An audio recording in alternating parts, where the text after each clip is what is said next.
Hi, it's Jimmy at SurvAid, and in this video we're going to have a look at the new Heathrow form in the Manhole inspection app.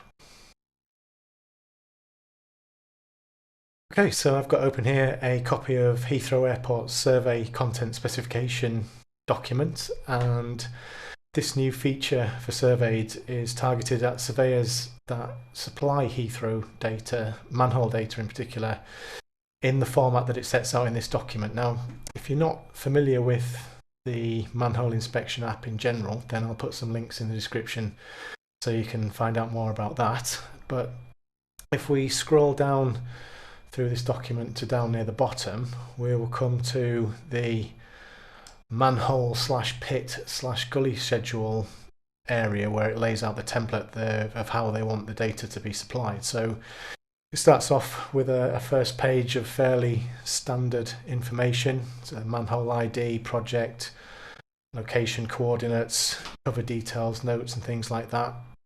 And then as we work down, then they have a diagram of an exploded chamber where the various pipes and ducts can be represented on. And then underneath that, there's a couple of tables that go into the details about the pipes themselves. So at the top here, it's about the depth and the diameter, and then there's another table underneath where they can add in more details about each individual pipe or duct.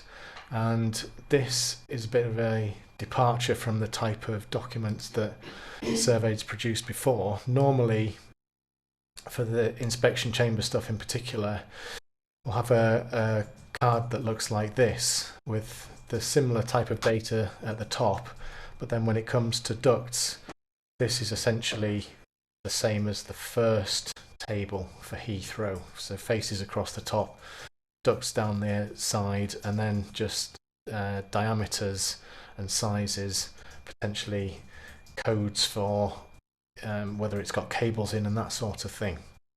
Whereas with Heathrow, they have that at the top for the basic depths and diameters, but then presumably because they want more information per pipe that would fit there, they've got a secondary table as well. So that goes down and flows over another page, and then down at the bottom here we've got some lists of options that the cover material, the pipe material or the cover type can be.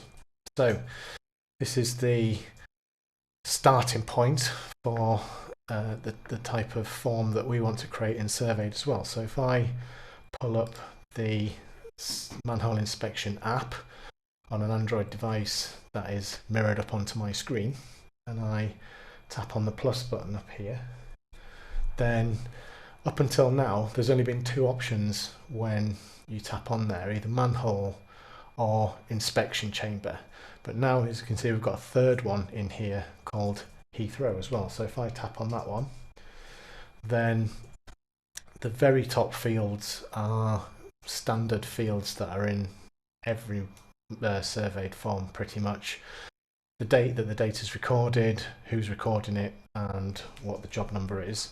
But then as we work down underneath there, we can see that these forms tally up with what's in the Heathrow document as well. So we've got manhole ID at the top, project name, service, again as the other forms.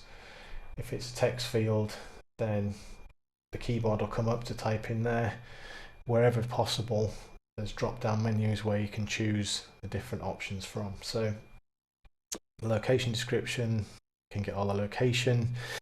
If you want, you can enter the easting and northing in the app and the cover level.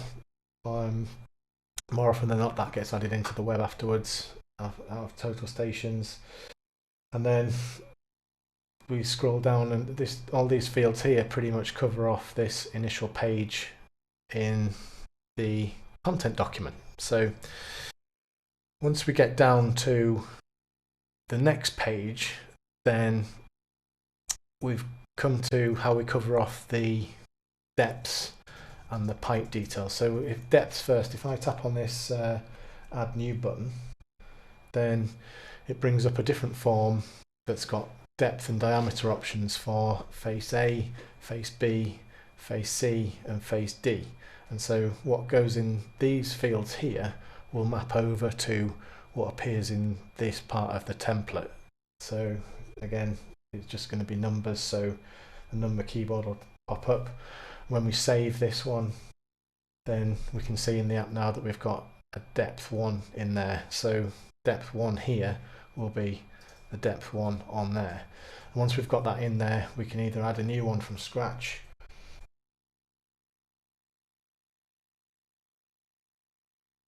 and that'll add it onto the list, or we can copy the last one as well, which will make a new one but replicate the details that were in the other one if there's a lot of things that are going to be quite similar across the depths. So you would work through adding in the different depths to the pipe clusters that go on the diagram, and then once you've got all those in, scroll down a bit further, and this is where you start adding in the details for the pipes and the ducts. So if I add a new one there, it does a similar thing to with the depths.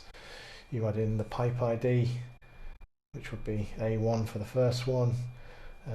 It's asking for the date installed, so that'll bring up a date picker. What it's made of, the material in here matches up to the list that's provided in the schedule down there.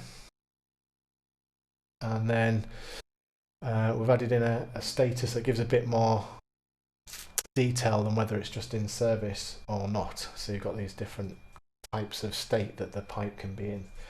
And as with the depths, you can add new copy last, and that's how you will build up the data in the app that's going to populate these sections of the template when we come around to exporting it from the web. And so after that, in the app, we've got the area where you can create this sketch here. So if I tap on the chamber sketch button, then it's popped up a new page again, which is based on a similar component in the manhole and inspection chamber sections if you were to go in there. So we've got an exploded chamber background there that's numbered A, B, C and D as per how Heathrow lay it out here. And if I tap on this grid button at the top, then it will ask which face are we going to create a grid for this particular instance. So I'll select A, go next, and then it asks me what is the number for these cluster of ducts, how many columns, which is how many across, let's say 5, how many rows, let's say 2 down. If I tap next now, then it has placed onto the background this grid of 5 columns and 2 rows, and it started the numbering going from the top left hand side across. Now if I tap on any of these circles, then you can see you tap once, it'll change the background from being white to red, and if I tap it again, then it will remove that circle from the grid altogether and then reflow the numbers around the remaining ones. So by tapping in different combinations, you can represent ducts in different states and in different positions for that particular cluster of ducts. And then once it's set up how you want it, so we've got these handles at the corner. If I just hold my finger on there, we can then resize